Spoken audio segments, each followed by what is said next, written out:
Hello, hello, hello. How is everybody today? Just jumping on just for a few little words. I did mention before in my last video that the old Mary Marlow is back in town. This will be interesting to see how this plays out. Now, remember, Mary Marlow had, in my opinion, lots and lots of conspiracy theories around the Watts case, and sort of took it further and further and further, and then was obsessed that trolls and hackers were getting into her life.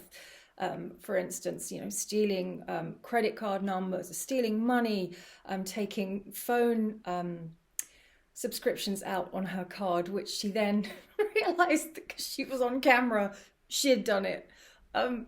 She's an absolute priceless um, creator, because it just gets to the point of such extreme views. Now, I think she's been on an ayahuasca trail for enlightenment and for her own self therapy. So we'll see how that plays out. And I just hope that she doesn't get sort of sucked into the financial again and get sucked into the Watts case and everything that surrounds that. Because remember, it wasn't the hackers that brought Mary Marlow down. It was Mary Marlow's comment about the president. So Mary Marlow did this to herself. But she's looking good. She looks in fine form. And let's see how that plays out. Speaking of which, around that time, before I was sort of watching AD too much, I was, watching Mary Marlow, and I felt very strongly about that.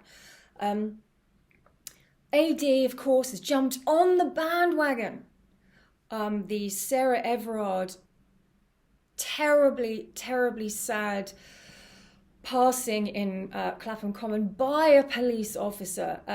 This is massive in the UK, massive in London anyway. The people that came out to hold a vigil for Sarah Everard, just walking through the park, and they found her remains in a builder's bag.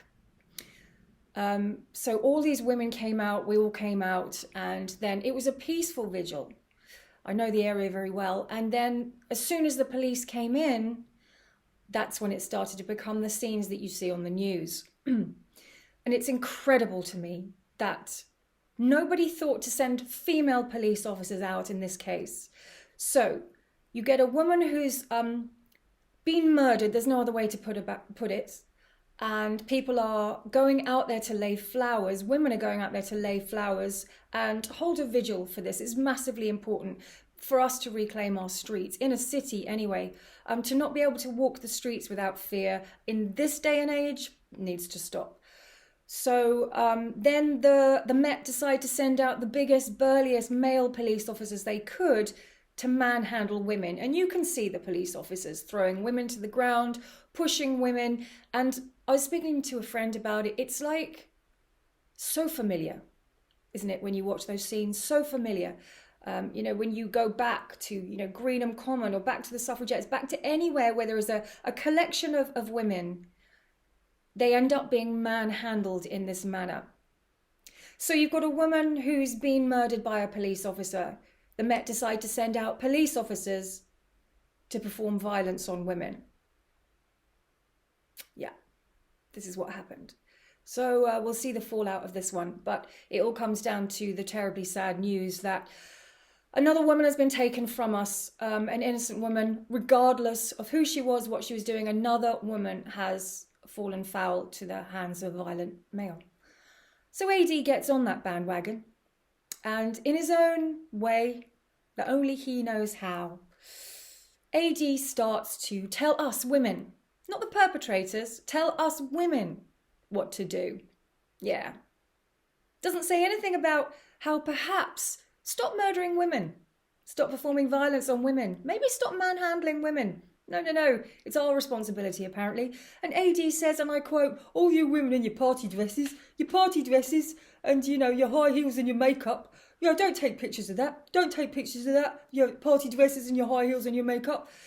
Because regardless of what anyone is wearing or putting on their face, AD considers that to be an invite for attack, right? And I'm sure Sarah Everard was wearing a party dress walking through Clapham Common.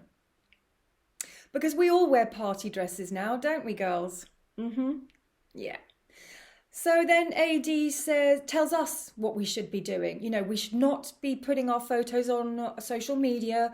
He says we should not, don't invite a stalker. Don't invite a stalker. So if you're out there in the world, you want to walk the street, you want to put a party dress on, you want to put makeup on, you want to show your photo to the world, you're inviting a stalker. And for Alan, it's not advice to the stalker to stop stalking women. It's more for the women. Don't put yourself out there in the world because you're inviting attack. This is the problem. This is the crux of the problem. It is not the victim that needs to be spoken to. It's the perpetrators.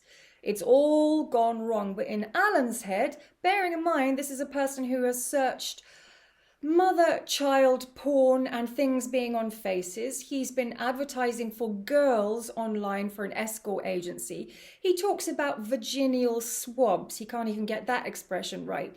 He talks about how, and I do another quote, remember this one, guys. This generation of independent women with jobs seem to be creating a generation of female killers.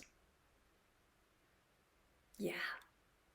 What with our party dresses and our independence and our jobs, we're an absolute threat to the world. We should get back. Take yourself off social media. Hide away. Put a cloak over yourself. Hide away, because otherwise you're inviting attack. You know, and it's us women that's the problem, right? So this from a man who doesn't pay his tax, who fiddles the books, who makes up stories for money, who talks about women like they are garbage, laughs at women, laughs at his subs, Googles questionable things, talks about the intimate areas of young girls, and feels the need to advise women on how to not get attacked and basically hide away. And this is another reason why this person should not be on social media, and they definitely should not have a social mouthpiece at all. And they definitely do not have the right to get on and start spouting rubbish about 51% of the population and spreading ridiculous information to anyone that might be watching. Alan Vinnicum is telling women to hide away, otherwise it invites attack, basically. He's saying that what we wear, what we put on, how we conduct ourselves, and what we do in the world is the reason for falling foul of the hand of male violence. Alan, I've never said this to you before, and I hate this coming out of my mouth on a video, but fuck off. That's my message for today. Have a great day, guys.